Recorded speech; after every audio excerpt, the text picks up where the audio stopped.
Hola a todos, bienvenidos. Esto es El Carnero Molesto. Yo soy Nelson y el día de hoy, por recomendación del usuario Eduardo211201, reaccionaré a Axel Kaiser. Yo evidentemente discrepo con lo que dijo Andrés y con lo que acaba de decir Ernesto, y en parte también con lo que planteó Evelyn, a pesar de que filosóficamente estamos de acuerdo en muchos puntos. Pero No sé qué dijeron. Todo el mundo habla de la desigualdad en Chile, lo escandalosa que es la desigualdad, como si la desigualdad fuera el problema. Y a mí me parece que eso no es efectivo, y les voy a decir ahora por qué. Imagínense el siguiente experimento teórico. Si pudiéramos multiplicar por 10 el ingreso de todos los chilenos, o por 100, nombren la cifra que ustedes quieran, mantendríamos exactamente los mismos niveles de desigualdad que tenemos hoy. Sin embargo, no habría nadie que carecería de acceso a bienes y servicios que consideramos fundamentales. Pero la desigualdad permanecería. Ahora, imaginen el segundo escenario. Le quitamos el 50% al 10% de mayores ingresos en Chile, de lo que gana. Tendríamos una sociedad muchísimo más igualitaria. Muchísimo más igualitaria. ¿Es esta segunda sociedad, mucho más igualitaria que la anterior, pero más pobre en términos totales, más justa que la primera? Si ustedes creen que no, entonces el problema no es la desigualdad. Y yo creo que en eso estaríamos de acuerdo. El problema es la pobreza, el problema es la falta de creación de recursos que necesitamos lograr. Y para eso, no hay nada mejor que el libre mercado de las instituciones que incentivan la creación de riqueza. Ahora, la pregunta de la desigualdad, si es justa o no, es una pregunta filosófica finalmente. ¿Cuándo es injusta la desigualdad? Mi respuesta es categórica.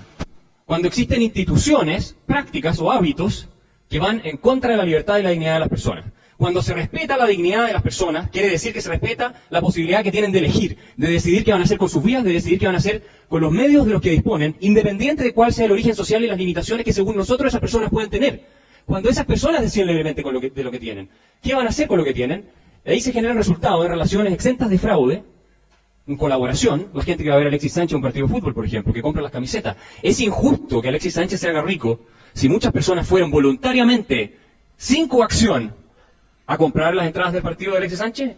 ¿Es injusta que esa redistribución de riqueza sea de esa manera? ¿Por qué va a ser injusto si estamos respetando la dignidad de las personas y la libertad que tienen de elegir?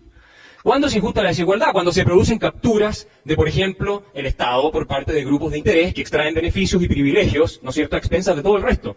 Caso clásico son las leyes de protección comercial, subsidios que se dan a ciertos sectores de la empresa privada o la captura de empresas estatales por parte de sus sindicatos, y conocemos casos bien claros en Chile. Eso es injusto porque ahí se está utilizando la coacción, el aparato del Estado para enriquecer a unos a expensas de otros. Eso sí es injusto, pero cuando se está realizando un intercambio voluntario, las partes que entran en este intercambio voluntario, en el mercado, el que va a comprar la entrada de Alexis Sánchez, valora lo que le está otorgando a Alexis Sánchez más de lo que está pagando, o lo mismo, de lo que está pagando. ¿Me entienden el punto? O sea, si las personas deciden libremente qué van a hacer con lo que se han ganado, ¿por qué va a ser injusto el resultado de eso? Y no se olviden que la justicia es un atributo de los actos humanos. Eso es, los fenómenos naturales no pueden ser injustos. Donde no ha mediado voluntad humana, uno puede decir que es injusto que el vecino le haya quemado la casa, pero no puede decir que es injusto que un rayo le haya quemado la casa. ¿Me entienden o no? Esa es la diferencia. Entonces, si tenemos un conjunto de personas en una sociedad que deciden libremente lo que van a hacer con lo que se han ganado, los resultados, da lo mismo cuáles sean, no pueden ser injustos. Lo que no significa que no nos hagamos cargo de aquellos que no han tenido el suficiente acceso o que no han participado en este proceso para tener un mínimo bajo el cual no debieran caer. Y en eso yo estoy de acuerdo con Andrés. Pero el problema en ese caso, como les digo, no es que haya desigualdad. El problema es que no queremos que haya personas que estén bajo un mínimo. Entonces, insisto, la desigualdad no es el problema. El problema es la falta de libertad. Porque eso atenta contra la dignidad de las personas. Y yo entiendo libertad, a diferencia de Andrés en esto, como lo entiende el mundo progresista, como la ausencia de coacción. El hecho de que ustedes puedan diseñar su plan de vida y perseguir sus fines, sus sueños, sin que otros se los impidan por la fuerza. Me gusta que hable del tema de desigualdad y que lo tome de una forma diferente. Hay una realidad de que siempre va a haber una desigualdad. Uno tendrá mejores características en determinadas facetas. Igualmente encontramos entre hombres y mujeres que somos diferentes, no es una opinión, es una realidad. Y que a partir de eso se pueden generar en algunos ámbitos algunas desigualdades. Obviamente entre hombres y mujeres hay una desigualdad en cuanto a la fuerza. Hay una desigualdad en cuanto a la capacidad deportiva, a la capacidad de ser más competitivo en instancias deportivas. Entonces, diferencias y desigualdades en el mundo vamos a encontrar siempre. La gente lo que busca o la gente lo que cree, en parte por la influencia adoctrinadora de medios de comunicación, políticos y docentes, y es que la desigualdad se cancela es con igualdad en cuanto a los resultados. Todos tenemos que tener los mismos resultados. La izquierda, los progres, lo lo que ven es que esta igualdad de resultados es todos con una misma, con un mismo nivel de riqueza. Quitarle a los ricos lo que han logrado y dárselo a los pobres para que en algún punto todos seamos igual de pobres y podamos decir somos iguales. Pero esto no hace una sociedad más justa ni hace una sociedad que sea más capaz de salir adelante, todo lo contrario. Lo que estamos haciendo en ese caso es destruir ese ímpetu de aquellos que tienen para seguir logrando riqueza y decirle a los pobres también no logren mucho porque igual se los vamos a quitar. Y en ese punto, y me parece interesante que Axel Kaiser haga mención a esa desigualdad. No somos iguales y no debemos tampoco serlo, sino procurar que la gente viva bien realmente, que todos vivan bien. Esa debe ser la búsqueda. Yo no entiendo libertad como poder. Esa es la diferencia. Andrés entiende libertad como poder. El poder hacer lo que ustedes quieran. Pero ¿qué pasa si no tienen los medios para eso? Bueno, entonces dicen, de ese sector, el Estado tiene que redistribuir, tiene que quitarle la propiedad a algunos para pasársela a otras, tiene que regular, tiene que intervenir. Entonces se invierte la lógica de que hay que proteger la libertad y los derechos de las personas, y el Estado, en lugar de pasar de ser un protector, pasa a ser un interventor más grande. Entonces, sin perjuicio de que yo comparto que el Estado tiene que jugar un rol redistributivo, es muy complejo el argumento de decir todas las personas tienen que tener un derecho a poder hacer lo que quieran. Porque en ese caso, lo que estamos convirtiendo el Estado es obviamente una fuente insaciable de provisión de bienes y servicios para todo el mundo, de manera tal de satisfacer deseos y necesidades, y sabemos que eso termina en grandes crisis fiscales y en grandes problemas, además de afectar la libertad de las personas, como hoy día está ocurriendo en Europa, en que los estados de bienestar están quebrando. Y no se olviden de una cosa: el que aprecia la libertad solo por los beneficios que ésta otorga, finalmente, dice una vieja sentencia, tiene alma de esclavo. Muchas gracias. Sí. Axel. Bueno, me pareció hasta ahora muy bueno, también buen punto. El tema de la libertad, el Estado garantice libertad quitándole a los que tienen para darle a los pobres y que estos tengan libertad para hacer las cosas, es de alguna manera quitarles la libertad y hacerlos esclavos del Estado. El Kaiser nos dice que el Estado cada vez que mete la mano se transforma en un monstruo, una ballena, en el Leviatán. Y yo me pregunto por qué Axel se queda pegado en las fallas del Estado y no se acuerda que también hay fallas de mercado. A mí no me parece que haya que centrarse en una o en la otra. Ambas son importantes. Y por lo tanto, así como hay que ponerle disciplina al mercado, hay que ponerle disciplina al Estado. Eso tiene que ver con instituciones, tiene que ver con transparencia, tiene que ver con reglas del juego, tiene que levantar con levantar la voz y levantar el dedo y decir, usted es corrupto. Esa es una mala práctica, eso no se hace. Gracias. Pero el Estado puede hacerlo mejor si es que le damos la oportunidad. Una breve introducción, ya que fui interpelado, voy a aprovechar de referirme brevemente a lo que dijo Andrés Velasco. Efectivamente hay fallas en el Estado y en el mercado, y es una de las grandes falacias de la economía neoclásica el haber planteado alguna vez que el mercado tenía fallas. Porque toda institución, organización o evento en el cual participan seres humanos por definición es imperfecto. La diferencia está en que los errores que cometen los políticos y burócratas, eso que llamamos Estado, lo pagan con el dinero ajeno, o sea, no asumen costo por sus errores. Cuando usted se equivoca en el mercado, hace un mal negocio, usted pierde su plata. Entonces pregúntense ustedes cuál sistema es más eficiente para resolver los problemas. Ahora, yendo a la pregunta de los talentos, yo creo que efectivamente, y estoy de acuerdo contigo, Patricio, que cuando se producen barreras a la entrada, que las erigen normalmente los lobbies que capturan o que se coluden con la clase política, bueno, obviamente que ahí tenemos un problema de injusticia, de injusta desigualdad, porque se le está impidiendo por la fuerza a otras personas competir.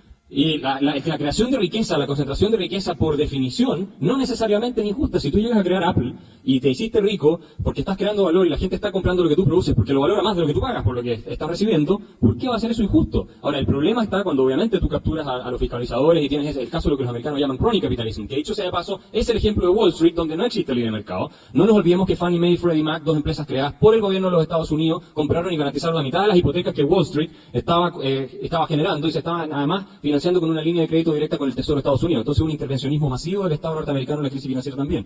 Así que, para cerrar, digo simplemente que cuando existe libertad y las personas pueden emprender y no existen barreras a la entrada, la distribución que se sigue de eso, de relaciones exentas de fraude y colaboración voluntaria, no puede ser injusta porque los procedimientos que llevaron a esa redistribución no es injusta, lo que no significa que no ayudemos a quienes se quedaron fuera de ese proceso.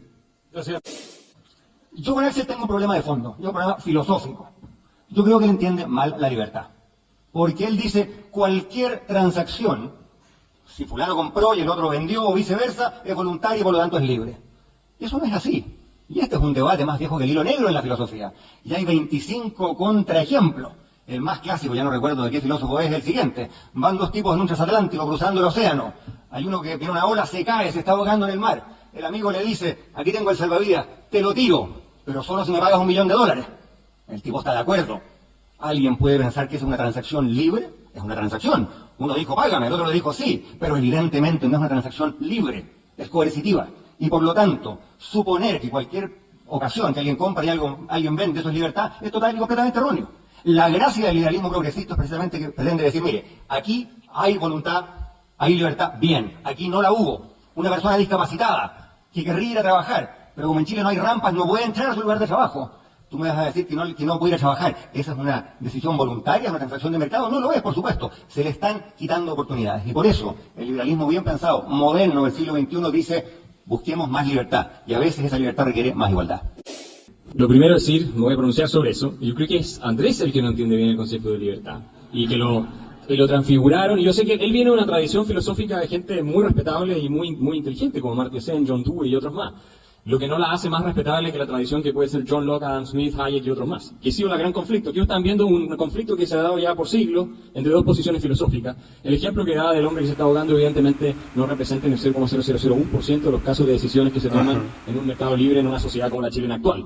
Entonces también en la teoría liberal clásica se contempla el estado de necesidad extremo porque en la sociedad libre existe una presunción en favor de la libertad. La libertad puede ser restringida cuando el argumento es lo suficientemente potente como para restringirla, pero la carga de la prueba siempre está de parte del que la quiere restringir. Si tú acabas de decir que te parece un poco injusto que haya niños, gente que tiene acceso a una buena educación, buena salud, los medios para salir adelante y otros no, ¿te parecería más justo que ninguno tuviera acceso a esos medios? Entonces el problema no es la desigualdad. El problema está en que nos falta crear la riqueza para que esos niños tengan acceso a y toda esa gente tenga acceso a esos bienes. Desigualdad en la medida de la fatalidad. Pero es un problema de riqueza. Tener un debate en la misma mesa. ¿Ah? Ya. Bueno, yo les quiero decir que no se dejen tampoco llevar por la ilusión de que haciendo crecer el tamaño del Estado de la redistribución coactiva vamos a incrementar la igualdad. El caso de los países nórdicos no es tan así como lo plantea Ernesto.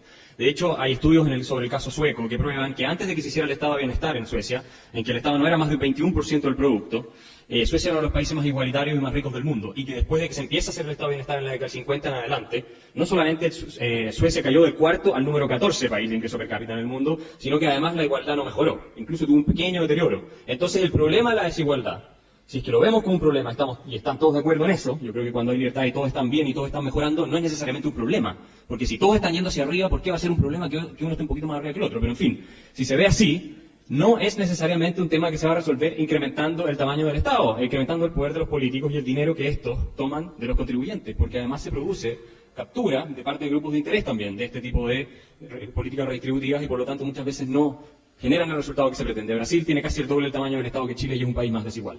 Y yo les pregunto a ustedes dónde prefieren vivir, en Estados Unidos, que es más igual que otros países, que algunos países que existen en África, en que la gente tiene una calidad de vida muy mala, o en África.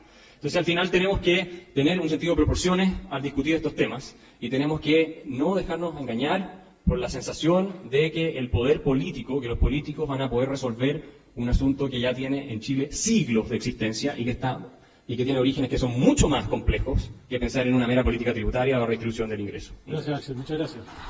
Es en general la forma facilista que tienen los políticos de atacar la desigualdad, ¿no? Decir primero que hay un problema de desigualdad. Nos hacen pensar que realmente ese es el problema. El problema, como decía Axel Kaiser, es no tener acceso a lo básico. Y esa debe ser la búsqueda de la sociedad. Permitir que la gente, a pesar de nuestras desigualdades, que existen, que está bien que existan, porque no somos iguales, pero es finalmente lo que nos hace humanos, en donde siempre hay ideas diferentes, siempre hay cosas nuevas que pensar y es justamente debido a esas desigualdades que como seres humanos tenemos frente al resto. Entonces no es buscar la eliminación de la desigualdad, que no es solamente una fantasía, sino que es una estupidez, sino buscar que las personas tengan lo necesario para vivir de la mejor manera. Bueno, ese fue el video de hoy de Axel Kaiser, no lo había escuchado, buena recomendación, seguramente lo siga teniendo en cuenta para escucharlo, para verlo, para reaccionar a él próximamente. Si les gustó el video, dejen un like, no olviden compartirlo y nos veremos en una próxima ocasión. Chao.